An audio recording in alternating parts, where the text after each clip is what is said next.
They're the movers and the shakers. They're the ones who change our world. And they deserve places designed especially for them, built with kids' specific needs in mind. The latest technology in the caring hands of our dedicated pediatric specialists and primary care physicians, helping kids feel like kids.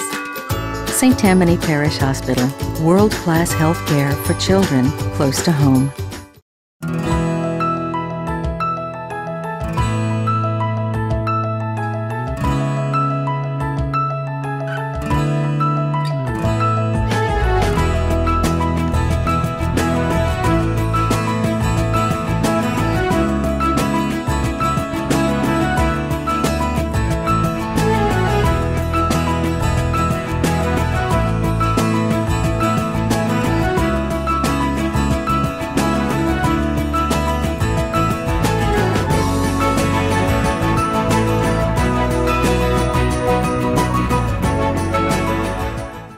Hello and welcome to Healthy Living, brought to you by St. Tammany Parish Hospital. I'm your host, Christian Moises. March is National Colorectal Cancer Awareness Month. It's a topic that many people would rather not discuss, but it's really something that the community needs to be aware of. It's the studies show it's the third most common type of cancer in the United States, and it's also the third deadliest. But it's also highly treatable. So that's why we have Dr. James Carinder on our show today from Northlake Oncology Associates. They're a big partner with Mary Bird Perkins Cancer Center at St. Tammany Parish Hospital. He's going to talk a lot about the signs, symptoms, and you got some great stories to share with us today. So thank you for joining us.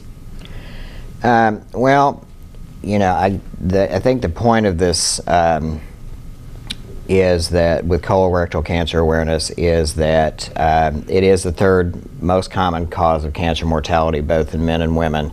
And there's probably about 150,000 cases diagnosed every year, 50,000 deaths annually from colorectal cancer.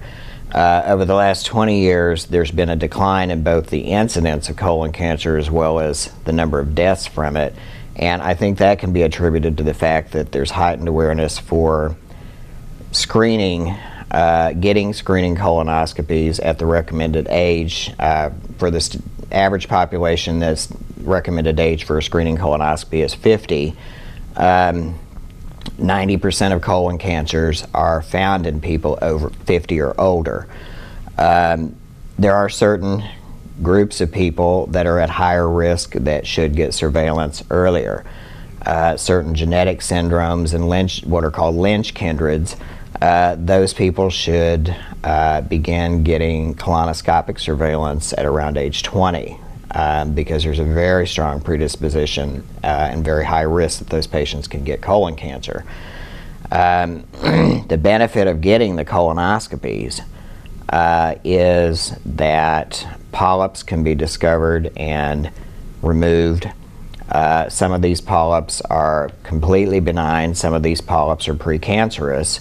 The so-called adenomatous polyps or villus adenomas, those are precancerous polyps. And patients that are discovered to have those undergo more frequent surveillance once they've been shown to have one. Right. And if you get those polyps out of there, that will lessen the risk of that morphing into an invasive cancer.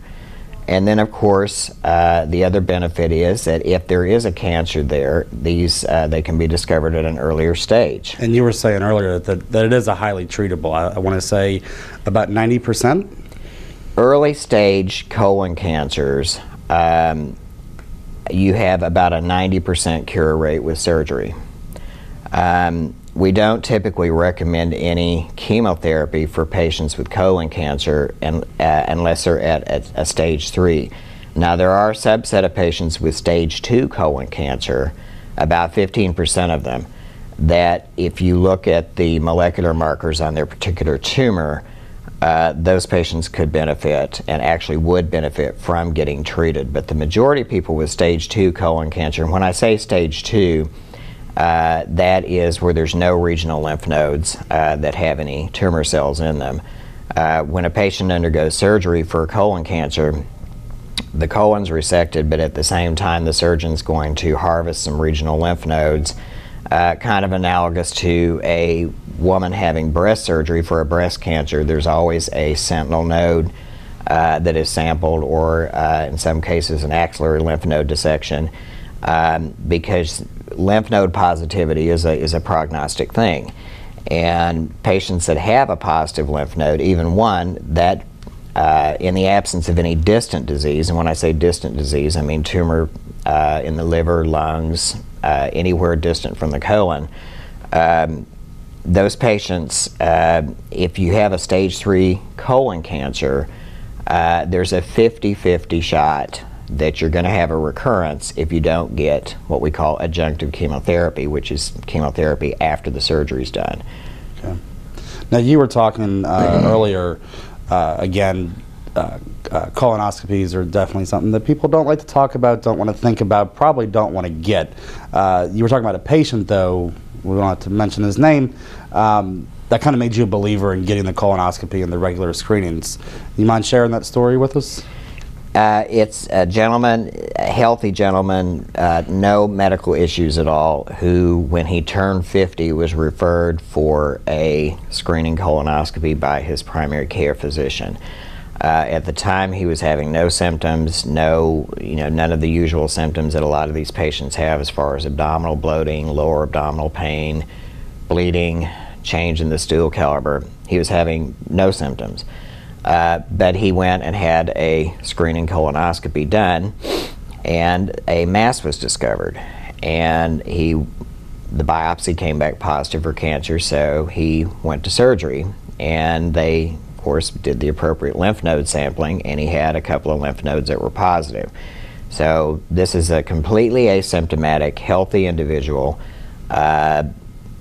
who had no idea that he had a stage 3 colon cancer. And I treated him with appropriate adjunctive chemotherapy, which was about roughly 6 months of treatment. And next November, he will be 8 years out, cancer-free. So get your screenings. It's definitely important, even if you don't show signs. If you're in that age bracket, that Yes. high-risk category, Yes. it definitely proves that it is treatable and Yes. the value of it. Because he wouldn't have gone and done it if he hadn't been referred to do it. And, it wouldn't have been discovered until probably, once he would have been having symptoms, it may have been more advanced. And a stage 4 colon cancer, you're not dealing with, in majority of instances, you're not dealing with curable disease. Right. So early detection is definitely the key. I know we were showing some stats earlier on the screen, talking about the different, you were talking about different groups and demographics that may be more prone to having colorectal cancer. What is the issue like on the North Shore? Is it prevalent over here in St. Tammany Parish? Do we see a lot of cases of colorectal cancer? Yes. If you look at the demographics, if you look at ethnic groups, African Americans, colon cancer is more predominant in males than females. And African Americans tend to have probably a higher incidence discovered in African Americans, fairly low incidence in Hispanic population. Ashkenazi Jews are known to have a lot of high-risk cancers, and they are, breast included, and there seems to be a little bit higher incidence in that population. Right.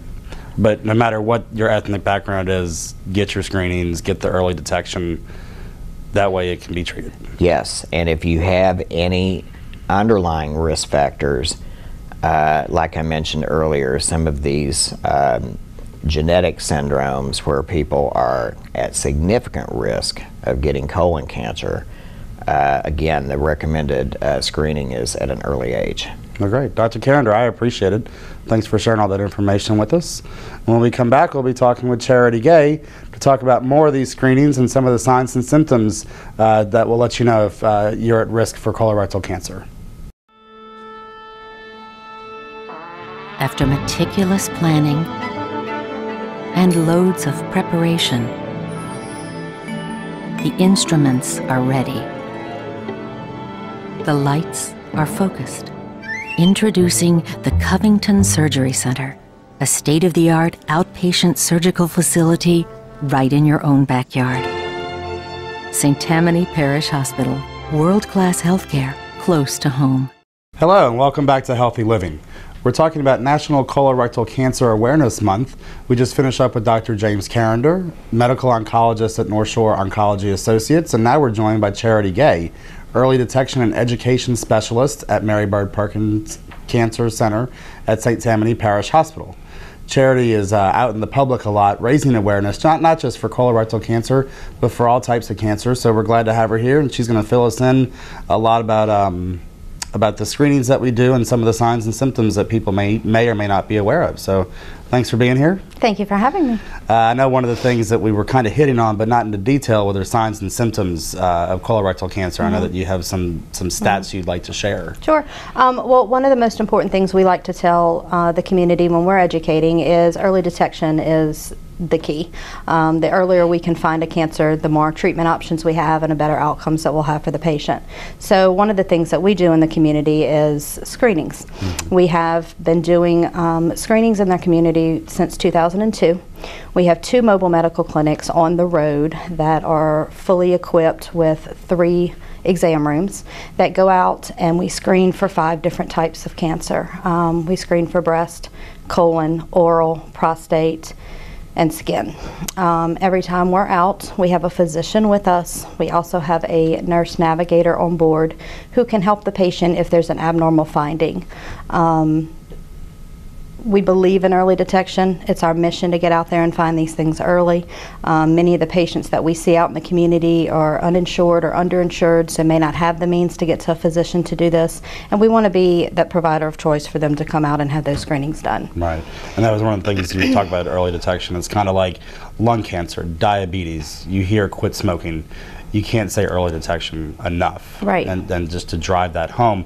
And like Dr. Carinder was saying, almost a 90% treatable rate if you get it. If you detect it early, right. And Louisiana, our mortality rate here in Louisiana is 15% higher than the rest of the country. And the reasons for that is our lifestyle. You know, we like to drink alcohol. We, may eat more red meats, and we don't watch the fact that we're not having fruits and vegetables 5 times a day like we should.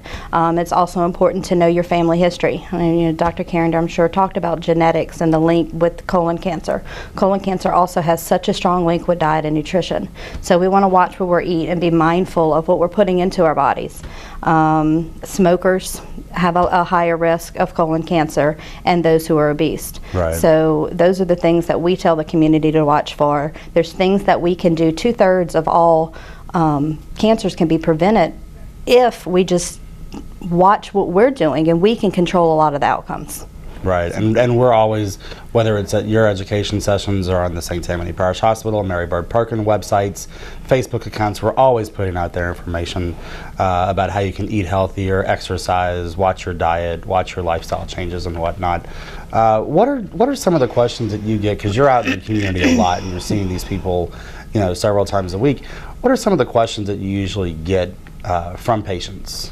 I think the biggest misconception is when you should start screening. And of course, all the cancers that we screen for have different age ranges, and we go by average risk when we're talking about screening guidelines. We follow the American Cancer Screening Guidelines. Breast, for instance, we start screening at age 40 with a mammogram, although, again, family history comes into play. So if you've had a family member or you have a personal history of breast cancer, we begin screening earlier. It's always best to talk to a doctor, talk to a physician, or if you're concerned, you call our hotline. We have a hotline. We have staff that is there answering from 8 to 5 every day. If we don't answer that day, we're going to call you by the end of the day. Prostate cancer is another one. It's difficult sometimes for us to get men to come out to screenings, especially for prostate. So we do the PSA. We also do a digital rectal exam when we're screening for prostate. We start that at age 50 in an average risk male. We start at age 45 for African American males. They have a higher incidence and mortality rate. Colon, of course, we start at age 50. And then skin is something that we do. We start at age 18. It's very important to keep up with your skin screenings. Right. You know, Louisiana, it's hot. And we love to be out in the sun. We love to be outside. We find every excuse to be outside. So we want to make sure that you're protecting your skin. You want to be familiar with your skin. Notice if there's any moles or any lesions or anything that's popping up that wasn't there before. Something that was there, you want to make sure it's not growing or changing. So it's really good to have that looked at least once a year by a physician, but you need to be examining yourself at home for that as well. Right. And then oral cancer is, that's one of the screenings that we do with a ENT. They come out and they look within your mouth, they look under your tongue, they look around your gums, they look in your throat, he'll feel the outside of your neck. To check and make sure that nothing's in there that can turn into a cancer or that could be an early stage of a cancer. So we cover the 5 that are screenable. We're out there doing this all the time. We started in 2002, and to date we've screened over 55,000 people. Wow. Just in St. Tammany Parish and Washington Parish alone, we screened 1,048 people. And detected 8 cancers. So again, like we started the session off, you can't say enough early detection. Get out there, get your screenings. Even if you don't have any symptoms, if you're in that high risk or at risk category age-wise, it's important to do that. Absolutely. Yes. And there's always information out there, like I was saying, on our website, social media, and even at the screenings. Even if you don't want to go get a screening, come by and ask questions. Certainly. We have, it's always on our website at marybird.org/STPH, and then we have a hotline number that they're welcome to call. It's 888-616-4687. They can call that at any time, and we're happy to answer their questions. Breast is the only one we require an appointment for. If you just stop by, 9 times out of 10 we'll take you as a walk-in if need be, especially if there's a problem that's being presented. We don't want you to wait. So we have some upcoming screenings. On March 28th we will be at Best Buy here in Covington, and we'll do prostate, skin, and colon that day. So you can have 3 cancer screenings at one time. Knock it all out. And knock 3 of them out. And then on April 30th we'll be at Walmart in Covington, and that one will be a breast, and then we'll also have colon kits there as well. So the colon kits are take-home kits. You could do them in the privacy of your home. We provide everything you need within that kit. There's a envelope, postage is paid for you. You put your testing supplies in there, you mail it off. Once the lab reads your result, it comes back to one of our nurses who reviews it. If there's an issue, we're going to call you on the spot and let you know what we found. And if not, we're going to send you a letter that says everything's fine. And these tests are something you can do every year. Right. Of course, a colonoscopy is the gold standard for screening. This does not replace a colonoscopy. Many people use these if they see something in their stool that they're not certain is blood or not. That's what they're there for, is to detect blood. And some people use these in between colonoscopies, because some people are only getting a colonoscopy once every 5 years, or once every 5 to 7, or some are once every 10 if you haven't had history, of problems in the past. Well, easy way to do it. So early detection. We cannot say it enough. Charity, thank you so much for being with us. You're welcome. Thanks for sharing the screen information. And when we come back, we'll be talking about what to do if something shows up and how you can take care of it. For the best possible results, how far would you travel? Would you take an international flight to find a hospital that ranked among the very best in the world for the treatment of heart attacks? For the best possible results in 9 cardiac care measures, just how far would you go? St. Tammany Parish Hospital, world-class healthcare, close to home. Hello, welcome back to Healthy Living, brought to you by St. Tammany Parish Hospital. We've been talking about Colorectal Cancer Awareness Month, and we're going to shift gears a little bit to talk about what happens after you receive a treatment, whether it's cancer-related or not. We're joined by St. Tammany Parish Hospital Director of Nursing, Kathy McWhorter. Kathy, thanks so much for being here today. You're welcome. You and your team focus a lot on, while we love to have people in the hospital, we want to make sure that we treat them and that they don't have to come back for any kind of issues. commonly called readmissions. So why are readmissions such a concern or such an issue that we focus on it? Well, Christian, dating back to 2008, Medicare recognized that 13% of the patients that were admitted to the hospital were being readmitted, and those patients could potentially avoid those readmissions. And when they quantified that, they determined that we could save $12 billion annually for healthcare costs. So, you know, Medicare challenged hospitals to look at the discharge plan and how they were sending patients home. So our goal at St. Tammany is to make sure that when the patient is discharged, they're being discharged with the information that they need, with the medication that they need, with the equipment that they need, and going to the appropriate setting. So when a patient is admitted, discharge planning begins on admission. And so we have a registered nurse who evaluates the patient and determines what those needs might be. Sometimes patients, when they're admitted, they're not going to be able to go back to their home, or they may need additional assistance. And so our discharge planners work on those plans, put them in place so that when the patient goes home, they are less likely to be readmitted.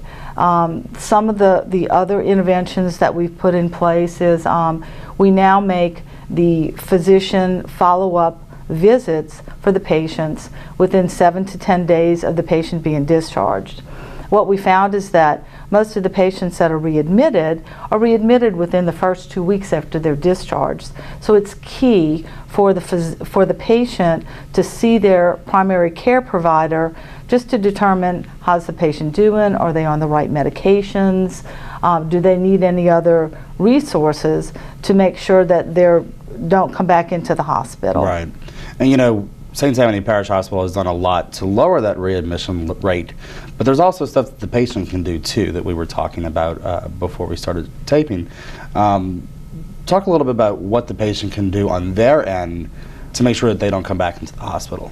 Well, patients, one of the keys is to be sure that they keep that follow-up physician appointment. You know, a lot of times when patients are discharged, they're feeling good, don't really understand the need to go back to the physician. However, the physician can determine, are they on the right medications? You know, are they having any symptoms that maybe the patient can't detect, but the physician can detect? Are there additional studies or tests that need to be done so that we can determine what the patient may need so they don't come back into the hospital? Right. And one of the things I know that we were focusing on, that you wanted to kind of focus on, was congestive heart failure. Yes. And talking about readmissions, talking about what the patient can do, there are several signs, warning flags and whatnot, that would warrant the patient calling their physician or returning back to the hospital. And we're going to be talking about those, but we also have those on screen so that our viewers can follow along. So if you want to talk a little bit about what those flags are. Right. And the program that we have in place at St. Tammany, it's called a healthcare coaching program. And we have trained registered nurses and respiratory therapists who provide coaching phone calls to the patients up to 30 days after discharge. And one of the pieces of information that we give to the patients is the caution flag that there's 3 colors that are involved: green, yellow, and red, similar to a stoplight. Mm-hmm. And so if the patient, and this is an example of congestive heart failure, if the patient's not having any shortness of breath, they're not having any chest pain, they have no swelling in their legs or feet, they have no weight gain, they're back to their normal activities, then they get the green light. That's a thumbs up. So they know that they're taking the right medication, that they're following their diet, and so they don't have any cause for concern. The yellow signs, or the caution signs, are if the patient gains weight within 2 to 3 pounds in a day, if they start having difficulty breathing, if they're noticing that they're having some swelling in their lower extremities, having some difficulty breathing, having some chest pain, well, those are signs that really tell them, I need to call my doctor. I need to call my doctor, let them know what's going on, so that if there's some tweaking that needs to be done in my medications, then the doctor can do that over the phone, so I don't have to go back into the hospital. Now, the red light symptoms, those are the ones that if they occur, the patient needs to seek immediate attention. Unrelieved shortness of breath, chest pain that won't stop, wheezing or tightness in the chest. And so we provide these tools to the patients so that they know when they need to call the doctor or what they need to be looking for. We also have red light, green light handouts for other chronic diseases as well. And so these healthcare coaches use these caution flags when they're making those coaching calls to the patients post-discharge to try to gauge how the patient's doing. And those are great signs, not just for those issues, but really for any kind of symptoms that you might be showing. It's a good guideline, the ones that we just showed on the screen, to follow for anything, and to call your physician immediately if you need help with that. Right. So, Kathy, I appreciate it. If there's anything that anybody else might need to know, do we miss anything, you think? Well, the only other program that I did want to talk about, and just to say that we have had great success in decreasing our readmission rate with our healthcare coaching program. We recently embarked on an endeavor, a collaborative, with 3 local hospitals and the Capital Area Agency on Aging. And it really takes healthcare coaching to the next step. We have healthcare coaches who provide those post-discharge phone calls for 30 days post-discharge, but also the healthcare coach makes a home visit. And during this home visit, the coach is really able to look at that list of medications, make sure that the patient is taking the right medications, because we did find that many times patients readmitted to the hospital because they didn't have the right medications, or they couldn't afford them.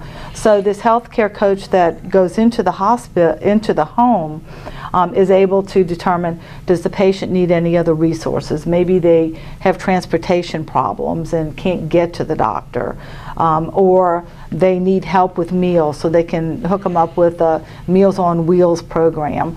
So we really see a huge benefit for our Medicare patients to have this healthcare coaching collaborative program in place where we actually provide a home visit for those patients. So again, you know, at the end of the day, no question is a stupid question. Absolutely not. Well, Kathy, thanks so much. Thank you for joining us. More information on these topics and more can be found on our website, www.stph.org. And you can always check out our Facebook, Twitter, and LinkedIn accounts for more information. Thanks so much, and we'll see you next time.